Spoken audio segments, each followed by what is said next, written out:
Greetings, geeks. Welcome to Transmission 685 of Geeks in Space. Tonight is movie night, and we're going to be talking about the 1990 Joe Dante directed sequel to Gremlins, known as Gremlins 2, The New Batch.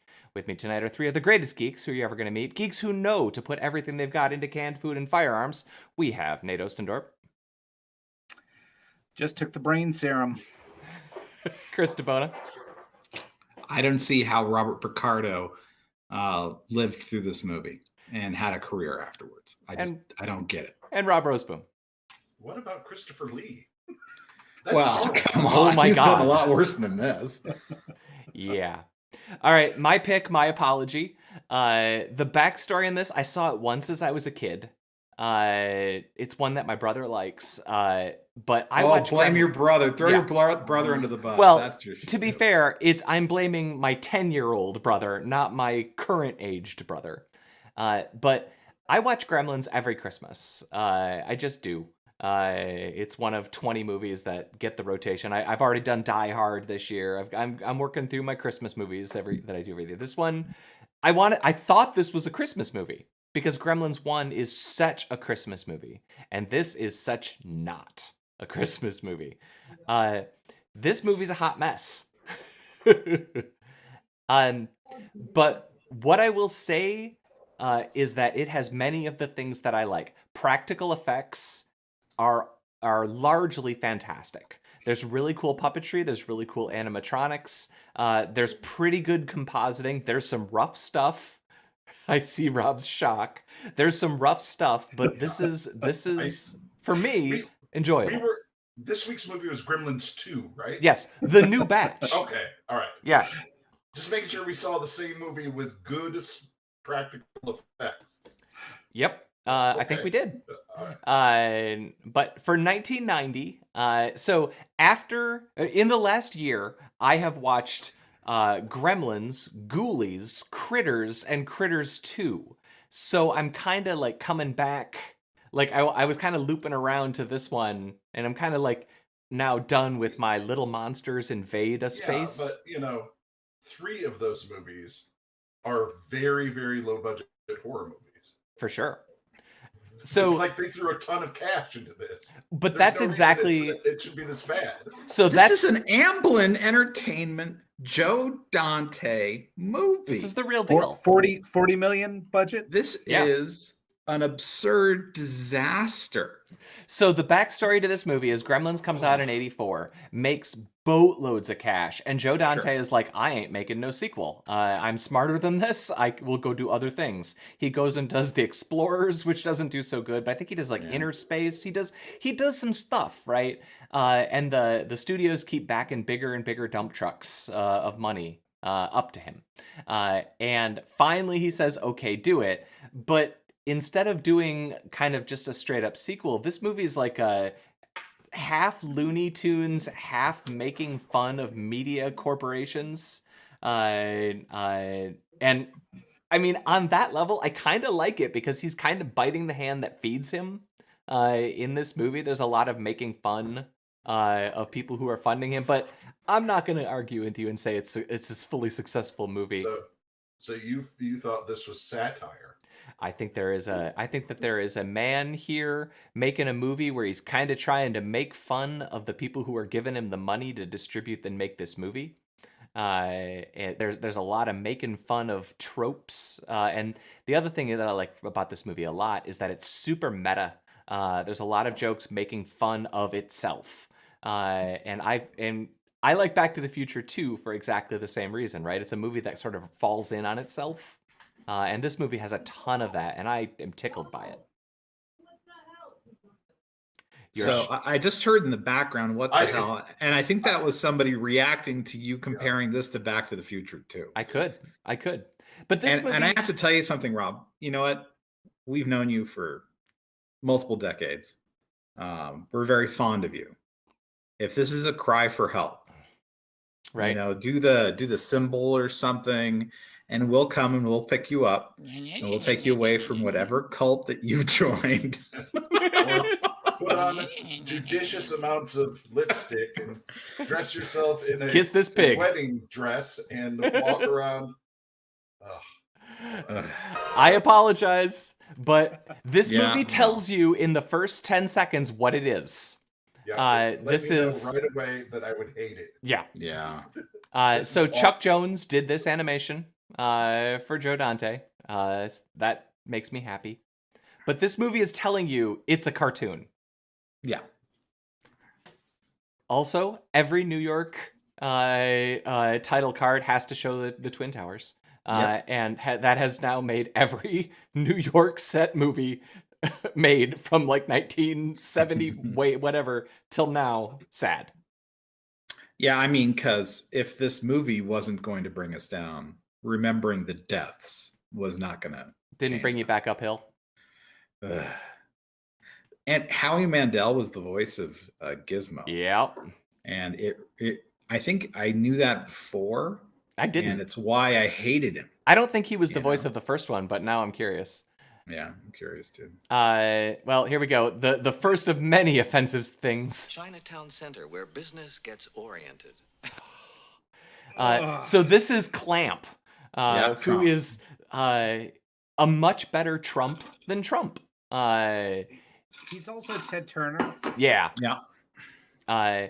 But he's got the Art of the Deal book. But he also, I will say to his credit, he gets a character arc where he actually in some small way redeems himself, which is kind of surprising, I thought, for a movie like this. Normally, your tycoon bad guy is murdered by ED 101 or whatever.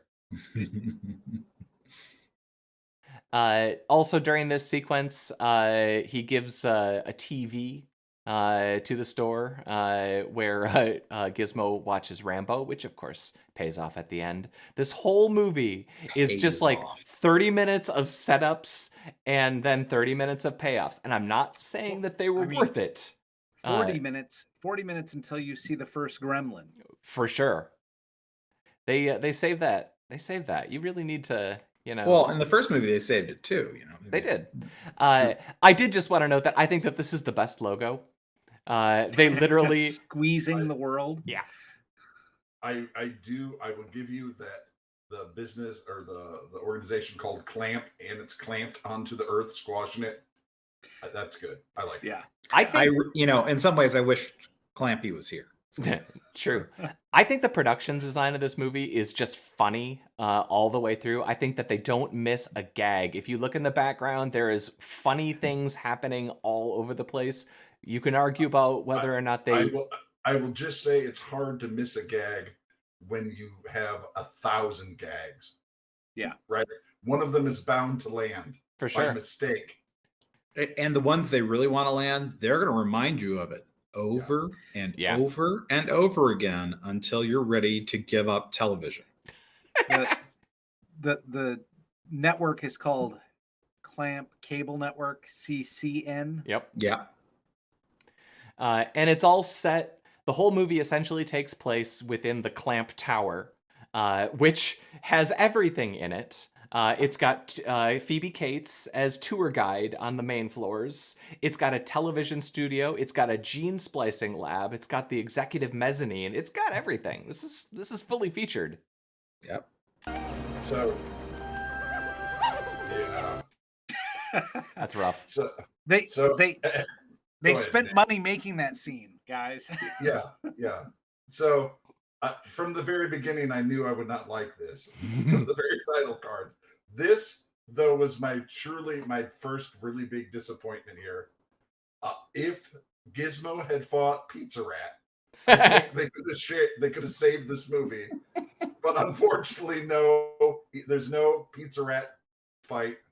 He just gets picked up by a scientist who's, looking for strange animals in the garbage of New York. Yeah, it's super dumb. Thinks this is a rodent for some reason, because clearly, if it were to be any sort of animal, a rodent would be what it would. I mean, it's just This is just all garbage. I'm picturing Joe Dante saying, so what's going to happen is Gizmo's going to leave the lab, the Chinese guy's place, right?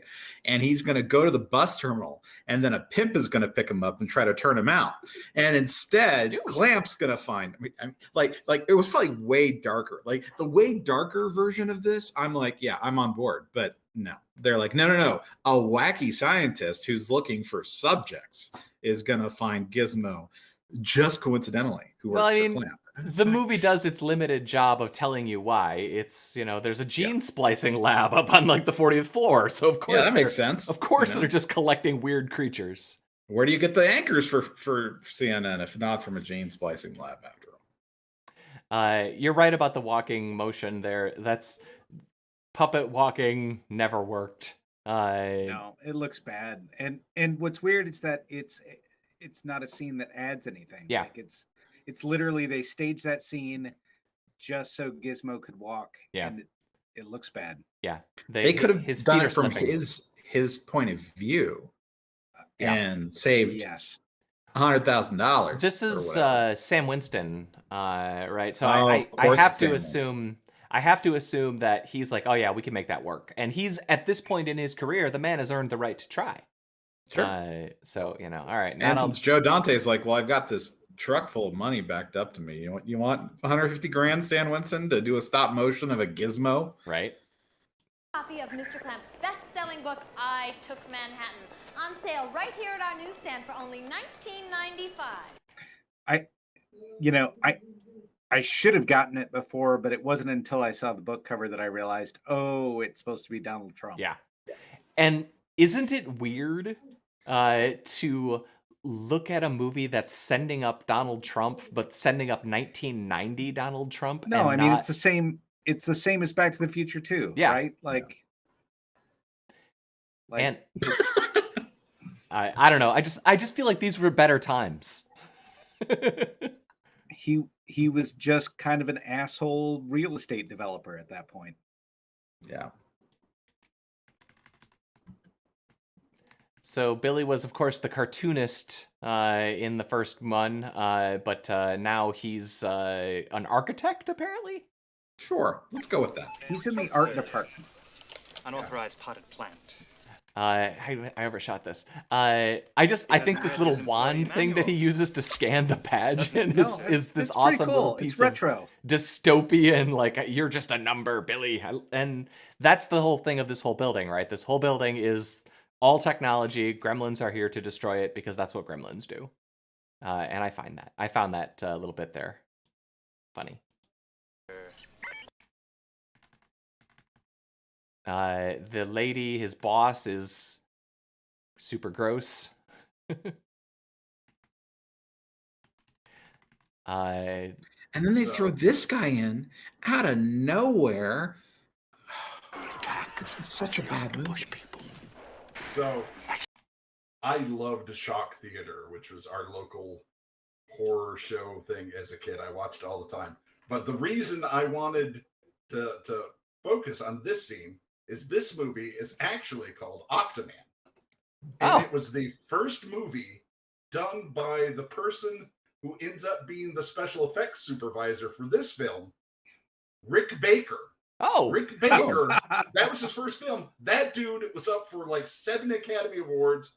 If there was a movie that had practical effects in it through the 70s, 80s, and early 90s, Rick Baker was part of it. And he was in charge of this pile of garbage. That's what I can't get over. See, this movie is cursed. It's got remarkable people attached to it, and they made the worst movie in history. See, that's what I think is amusing to me about this. There was a whole lot of people who got paid. Yeah, this whole movie to me is just. This is Michael. What's his name? There's nothing artful to me in this movie whatsoever, besides a couple things. This is absolutely, to me, someone finally came up with a number that everyone is willing to sell out. Totally.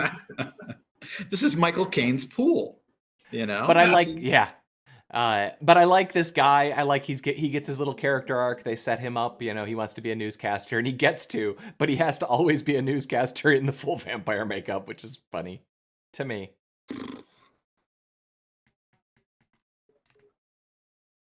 And like every building, Slice of life, designer jeans. I'll give him slice of life. I kind of like that. It's a good pun. The name of the bio lab. Christopher Lee. He's been in some stinkers though. Oh, sure. Rabies. I've got rabies. All of his jokes are he's got rabies and all this, and Yep. he's having fun. No, I mean, and this whole scene with the gene lab is like, I mean, a joke every 5 seconds. Yeah. And none of them are good, Nope. but it's just like one-liner after one-liner. But I- Christopher Lee, he knows how to cash a check, that man. I You marked my favorite one though. Did you? Yep, they're right there. Oh, is this? You analyzed. Oh, Oh, sorry, it overshot. He hands him a Casper, Kleenex have and he this tissue says, analyzed. "Have this tissue analyzed." Yep. Ugh. It's rough. These twins show up in it. They're in Terminator. But they're used because they needed a double. But I think that in this movie they are just reliably used for stupid visuals, which makes me very happy. Like Yeah, no, those guys dancing. Quality. I mean, that's fine. it should be in a commercial. Yep. But instead they put it in Gremlins. I have to assume that Dante has done some commercial work in the past. Well, Futterman was the guy who was shot in Terminator 2. Those guys were the security guard who were killed by the T-1000 or whatever. It's like there's a lot of boy, there's a lot of B names here. Yep. Here's a 1990 view of video conferencing. Hello? It's awesome. You're on mute. Yeah. We spend the first 20 minutes of every phone call making sure that everybody's got everything working. I guess that's kind of over now, right? I don't know. I think that this unit actually is right out of RoboCop. Could be. like that shape, that plastic. I'm like, boy, that seems really Delta City. All right, now we jump a bit because now there's a whole bunch of stuff that has to happen and the movie's going to switch gears soon. God, I hate this movie. I hate you. Movie channel Miss Casablanca, now in full color with a happier ending. It's a good line. So Ted Turner was coming under a lot of fire from the Hollywood types for colorizing movies. So that's just a little. Well, and the vampire makes the same joke. He's like, he wants to colorize all the movies. He doesn't like the old black and white stuff. Like, there's several. That's what I think Dante was trying to do here. He was complaining about what was happening with media, but also then basically making a live action Warner Brothers cartoon. Ugh. I really like hanging out with you guys, though. I got to tell you, I enjoy just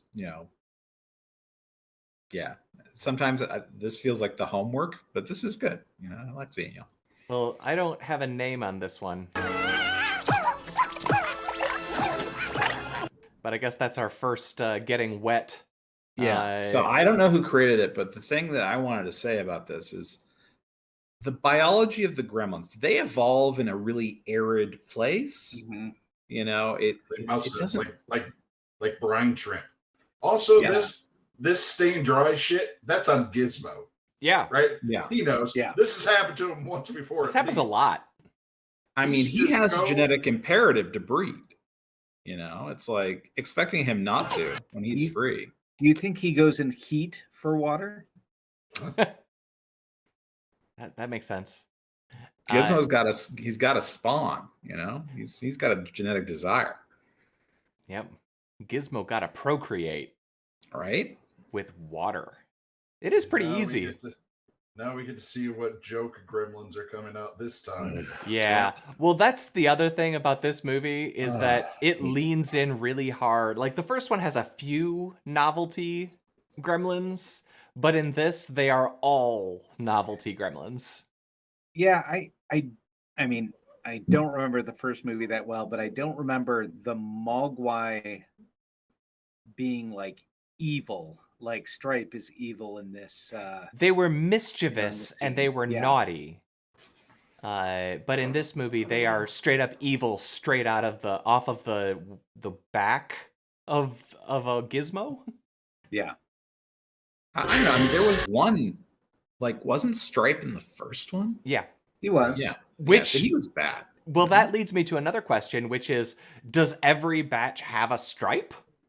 Like, how do we have another stripe? Maybe the way they stay in homeostasis is the bad ones make good ones, and the good ones make bad ones. That's a good point. Well, we know that not to be true because the bad ones make more bad ones. Right, that's what I'm saying. Yeah. That it doesn't make any sense. In New York City, but Well, maybe in their native lands. I got it. I figured it out. Okay, so if you eat after midnight, you become evil. But what if you have a nice brunch, and then you turn good again? I do like the conversation they get into in this. They do. We got it marked. About eating after midnight, and if you're on a plane, and it's always midnight somewhere. Yeah, I've marked all that. But that's the sort of stuff that just makes me like really happy about what they're trying to achieve here. I know they failed, but I see what you're trying to do. The Canadian restaurant. The Canadian restaurant is just straight up a funny idea. I love the idea of this. I love the chocolate mousse, but if you also notice, when you go in, they're playing Gordon Lightfoot. That's what's playing in the background. It's fantastic. This is our favorite Canadian dessert, the chocolate mousse. Can I cut you an antler? Of course you can cut me an antler. Oh, they took the wrong one home. Oh, big That was shot. hilarious. Oh, shenanigans. Whoa! Honey, get my bag. That guy's the worst. Oh, I cannot stand Yeah, no.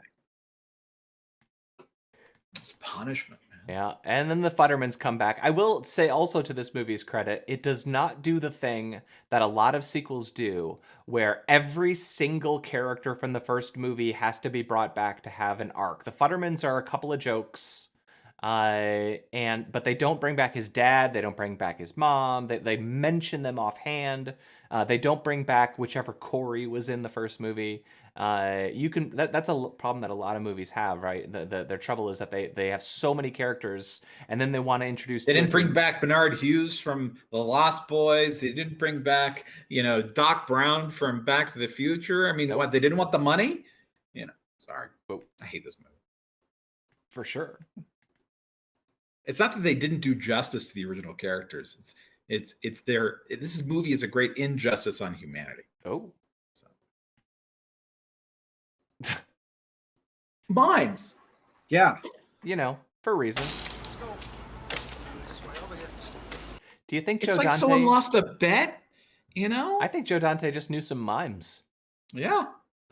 Hey guys, I got a huge check from Warner Brothers. Want to be in my movie?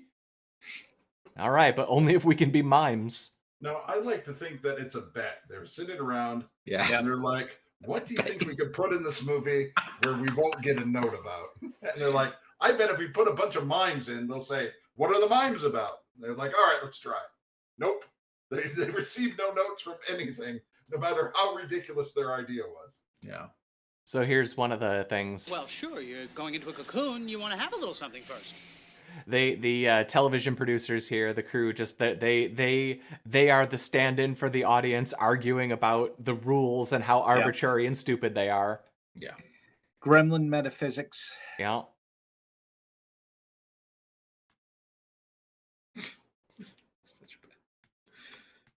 Caraway seed or a sesame seed. Whatever, right. And then after 12 o'clock, it comes out. Now, he didn't eat that after midnight.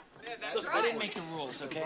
So yeah, they're arguing about if you have food stuck in your teeth, does that count? What about international date lines? I think that stuff is funny. I think that this movie is the most interesting part of this movie. I think this movie knows exactly what it is, and it is grinning and having fun doing exactly what it is, which is setting up 45 minutes of stupid puppet gags. I think if you throw this much money and this much time at something, you're bound to have something funny. That's all I'm going to say. I don't think this was designed by any means. I think this is like a shotgun. Something sticks. Yeah, All this right. this movie was like getting shot in the face. That's So- that's Yeah, great. You overshot my time code Did I? here. 4650, was that you? 4621. There's one out of order there. I apologize. I like microwaving with Marge. Yeah, I do too. I don't. What is she making? Beans wrapped in bologna? Yep. This is just Sorry, just play the punchline. I used a lot. So, just plunge into our hors d'oeuvre, shall Yeah, there's a lot of silly shows scattered throughout here. There's the archery channel that shows up as background art. Yeah, I've got a time code for it. Yep. Because I have a theory. Well, I mean, your theory is pretty easy. No, my theory is that this is how the CW got started. Oh no. They Then, watched this and they then said, you should put your we time could code have in a order. series. Just saying. Move your time code. Oh yeah, I screwed up. Yeah. I'm gonna miss it when I get there.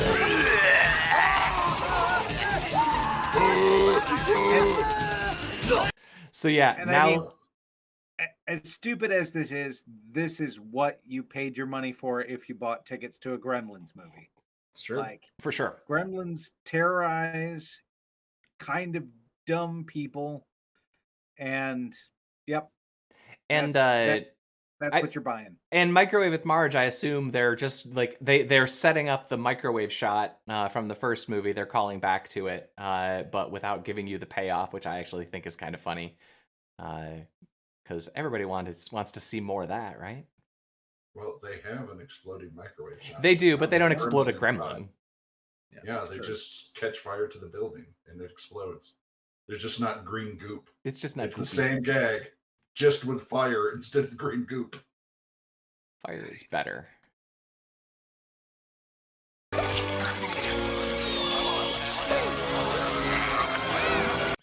Some of these transformation sequences are pretty horrifying. If they didn't have googly eyes, I think that the pulsing and stuff on the gremlins and stuff is really cool. Yeah, I will say, as far as the practical effects, the spawning scenes are, for B horror, not bad. I just watched what's the Phil Tippett movie? Mad God. Was that good? I'm not gonna say it's good, but if you want to watch 90 minutes of things like that, weird, gross, sticky, wet. If you want to watch like a Tool video without the music, then go ahead and watch that. That's what it is. You're really selling it. It's neat, but I'm not going to tell you that there's anything there narratively that's going to hook you. This is so dumb. Yeah, this is dumb. Yeah, this is one of maybe 4 or 5 sequences where the Gremlins are just torturing Gizmo, and for no reason during the film they'll just cut to like, oh hey, Gizmo's getting tortured with electricity. They're running a model train into him. Like, just to remind you, Gizmo is captured by the Gremlins and he's being tortured. Well, he's the one who you want to buy a toy of. Yeah. And also, I think that Joe Dante might hate Gizmo and just want to punish him because he didn't really want to make this movie. Very probably. All right, so just play it and listen.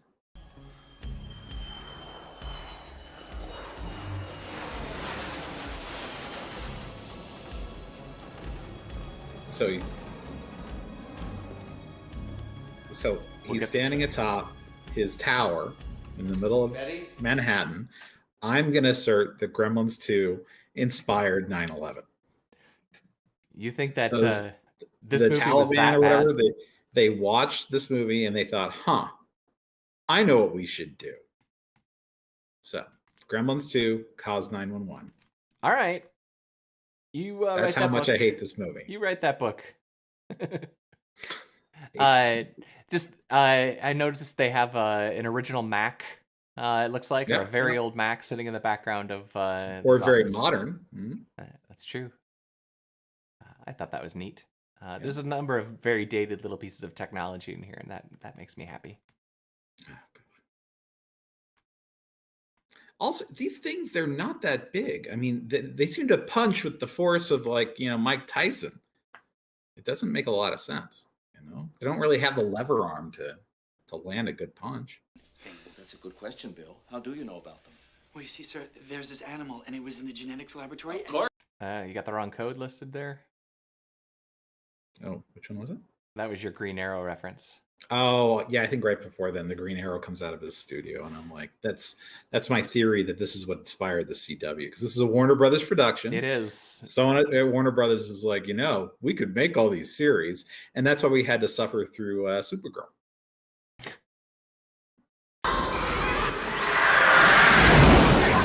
Okay. She wouldn't survive that. No. She would be red paste on top of the green paste. So that's your problem with this movie? Yeah, Amongst my problems. They didn't check the physics. Yeah. Among them. On this whole thing. See, again, this is a movie that knows straight up what it is. Let's have Leonard Maltin make fun of hold the VHS tape. So we are to believe that in the world of Gremlins, the movie Gremlins, the VHS tape exists. Yeah. I love it. This movie does not care. Having root canal work done. What's fun about a movie full of ugly, slimy, mean-spirited, gloppy little monsters who run amok and attack innocent people? I think that's funny. The answer, nothing.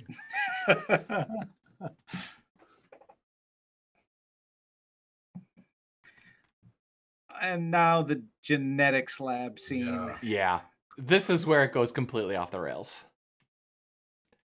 As we get the brain. Because I think there are some fascinating ramifications here for the future.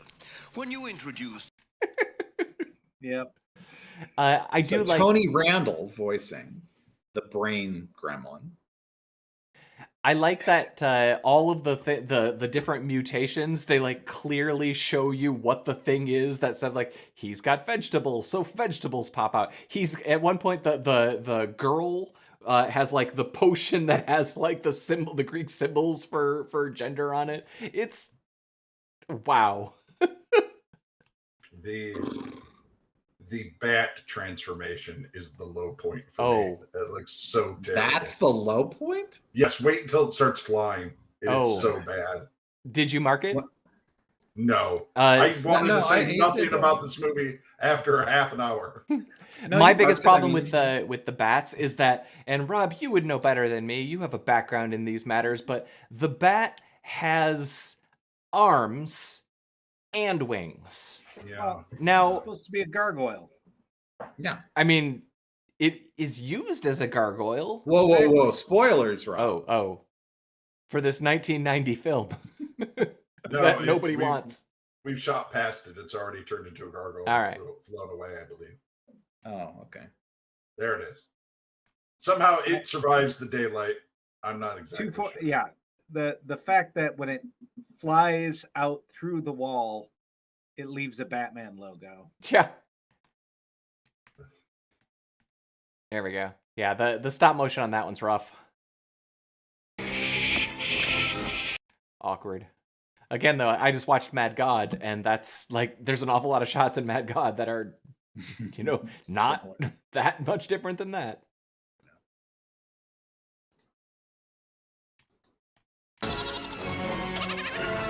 Yeah, he leaves the Batman logo. Boy, we got a bunch of codes there. 104.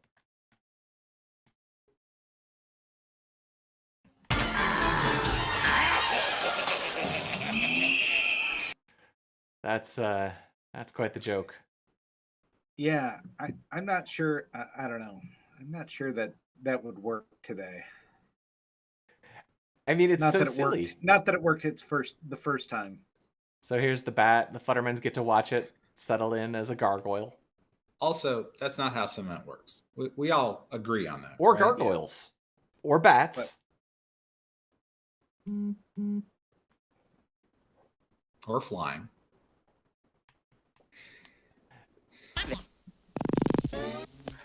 And then the movie just goes, is it, I'm trying to remember what it is. It's another Chuck Jones, Duck Amuck maybe, where the hand comes in and starts messing with the cartoon. The Gremlins have torn up the film and they're going to make finger puppets. They carried this gag too long, for sure. Yeah. I was... They called back to the Lincoln thing. I have it marked. I did think that it was interesting that it said in the Wikipedia page that the VHS version, they had changed this cut so that it looked like Gremlins were messing with your video player. Oh, really? Yep. So that's cool. So they committed to this really half-assed gag. So they probably like really made the tracking get weird. Yep. They wanted to make sure it was just right. Translates, yeah. Good on them. Again, I think that's funny, but it's the meta thing that always tickles me. Not ha-ha funny. Just, right. You know. You're having fun. You're messing around. Like, what is the Hulk even doing in this movie? This is a whole thing. Because they had to, they had budget and they had to, yeah. Reach into a hat and pull out 8 random famous people. Yep. Because, everyone's getting paid. It's payday. Yeah. Rowdy Roddy Piper was busy filming Frogtown. So. Yeah, but they had Dick Butkus at like a buffet. It's like, what is going on here? In this theater? Now? Okay, you guys, listen up. So yeah, he yells at the Gremlins in the booth to tell them to continue playing the movie that you're currently watching. I get it. I think that's funny.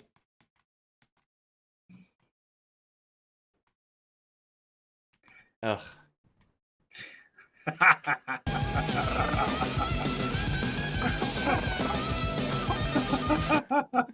It's so bad.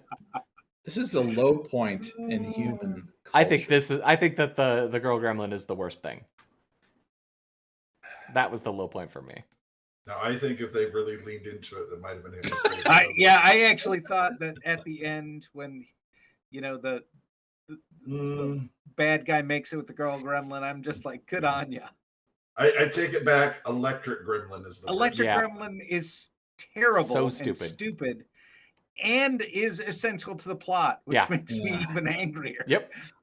So the part I wanted to point out here is that a few seconds before this, Christopher Lee puts his hand into something and he comes out with a gremlin, right? Mm-hmm. So he noodle fished a gremlin, which I thought was like, wow, Chris Lee, you're just like, gremlin. You're another gremlin, grablin. Grablin. Yeah. Gremlablin. Yeah. I do like that it looks like the hand animated all the white. But that's rough. Yeah. That effect does not. I mean, I guess it's consistent with the film, but it doesn't. There's a lot of shots in this film that hold up. That ain't one. He just got the electricity gene. That's what that means. That's how that works. I mean, the other thing just has fruit coming out of its face. The rules of the gremlin genetics are tricky at best. It's very Arrowverse. That's all I'm going to say. Everybody just gets a superpower eventually. Sure. Yeah. Here's stretchy guy, electric guy, fruit face guy.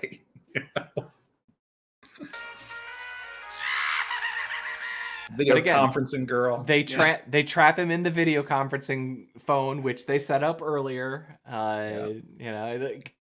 You can hate on this movie a lot, and it deserves it. Oh, but thank you. But they're having fun. Okay.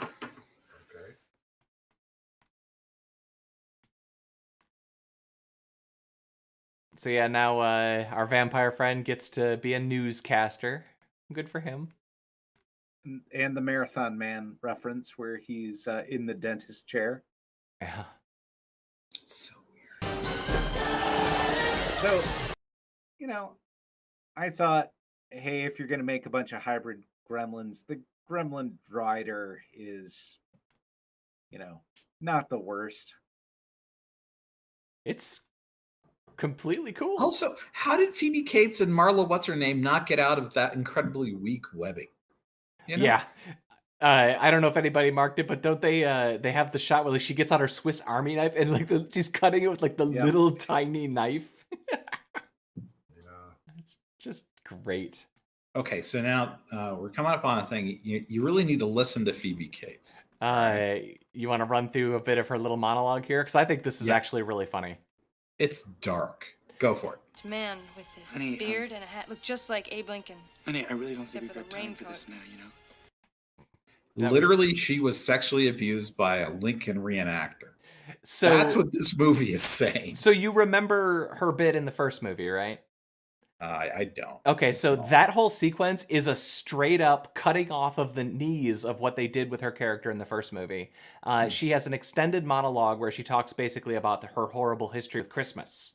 And they set it up right there for her to like, and I'm going to one-up it, but it's Abe Lincoln this time, and it's so much worse.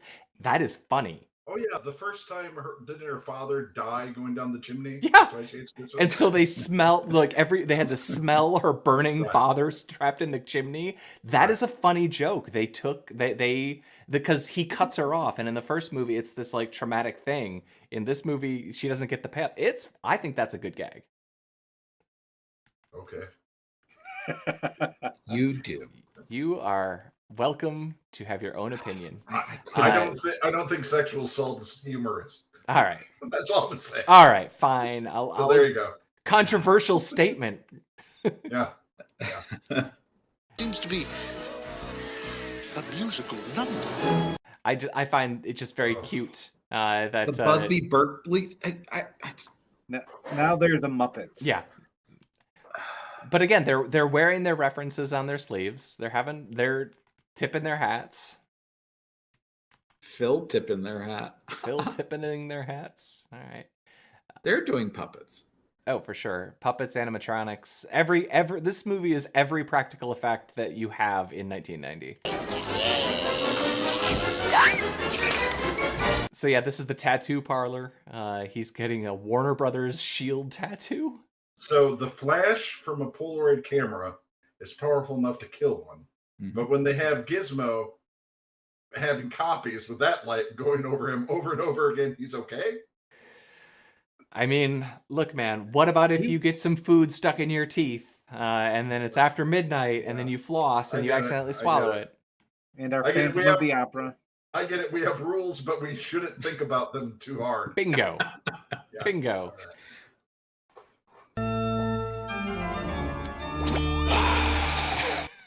So dumb.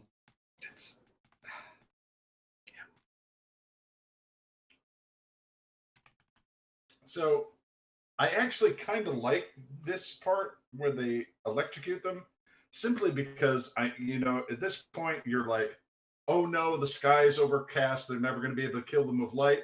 And then you're reminded this whole time you could have just shot all of those gremlins. Yeah. That would kill them. They're not immortal. I don't know why someone just didn't call the police. Yeah. And they just shoot every single one of them. Yeah. Yep. They can be defeated with a simple blender. We know this from the first movie. But I guess what we get to see is like 30 seconds of gremlins melting. Yeah. And it goes what on. what a world. Way too long. Yep. But then what I think is great is Clamp is leading the brigade, busting back in. He's got the guns. He's got the SWAT team suit on. That's unusual. Like usually it is how Trump pictures himself. Yeah. There's weird decisions being made up and down. And he gets his own news show, and I didn't mark it, but he like immediately like he wants to be a serious newscaster, and then the first thing is like just schlock. He wants to just go make schlock news. Well, and the Asian tourist who gets racistly put as the cameraman. Yeah. Yep. He gets a job now too. Yep. Well, that was the last note that we have. The only other thing to note, I guess, is that there's the wedding sequence at the end. How did his career survive? Everybody's favorite holographic doctor gets, I assume, assaulted by Lady Gremlin. He's into it, though. He does seem into it. And then throughout the credits, Donald Duck routinely like pops in for little gags. Although I don't know if because it's a long credit sequence. That's hilarious too. Yeah. I ain't gonna tell you it's a good movie. I'm not here advocating that this is a good movie. There we go. Don't you people have homes? I actually groove on a lot of what this movie was trying to do, but it does not succeed at all. Yeah, I'm not prepared to say this is the worst movie you've picked for us to watch. But it certainly is not the best either. This is pretty terrible. It makes me not want to watch Gremlins ever again, because I'm afraid Gremlins is this bad. It's not, but I mean, it's not good either. But you know, it's funny. You know, it's silly. And it is also kind of, in a lot of ways, like the thing that opened up the doors for like Ghoulies and Critters and all of these like kind of low budget horror movies. And I think this is kind of just putting the Post-it note on it saying, okay, this is done now. Don't do any more of these. I'm trying to think of like more modern examples of kind of the horde of weird little the Grudge monsters. sequels. Like, I don't want to do it, but I'm going to do it. Damn it. You know? No, not cash grab sequels. I'm just thinking of like little monsters run amok. There's many horror movies of this sort of example, but there was that kids movie about kid toys becoming violent or whatever. Yeah, there's Demonic Toys. There's Puppet Master. There's Doll Man. I'm just trying to think of all the. I just watched a couple of those recently too. Yeah, the 80s had a lot of this stuff, but I don't really see so much in that genre anymore. I think there's a reason. Yeah, I think it's because Gremlins 2 came along and said, "That's it, just knock it off." Yep. Everyone else was like, "Well, we are certainly never going to make anything this great." Right. So, that's it. Once you've seen Gremlins 2, you couldn't possibly try to even equate yourself with it. My God. Well, I do apologize for it. No, but honestly, I thought it was a Christmas movie, and that was my only I thought it was going to be a heavy Christmas movie because the first one was. I mean, the first one has because it gave so much, Rob. The Corey movie had Corey wore a Christmas tree. Yeah. So we're on a monthly cycle now. Who's next? We might have to take this offline and figure it out. Yeah. It also might make sense for us to. Who picked Jacob's Ladder that we didn't actually? That was me. I picked that. I replaced it with this because I thought it was a Christmas movie, as opposed to Jacob's Ladder, which was originally picked as my scary movie. American movie was mine. Starship Troopers was Chris's, although it was Cliff's, so it's yours. I am normally after Rob. I didn't have one prepared, but I'll get one together in the next month. Excellent. So, we have a month to choose. We could also come up with a different procedure if we're going to do things once a month. Maybe we want to find better movies. No, this is part of it. Oh, yeah. The pain. Suffering through Rob's ancient trauma. Yeah, I feel like sort of the movies we pick offer a little window into our souls. I understand you more. Yeah. By watching this terrible movie, probably. Well, I appreciate that. I did only see it once, 25, 30 years ago. Like me too. But I guess I still found pleasure in this. But maybe it's just that these dark times that we live in, I'm looking for it desperately. Very dark times. Right. All right, gents. Thanks for hanging out. Let's say goodbye to the universe. Thanks, Nate Ostendorp. See you later. Chris DeBona. Bye. Rob Roseboom. See ya. I was Rob Commander Taco Malda, and we'll see you Friday with some news, maybe. Bye.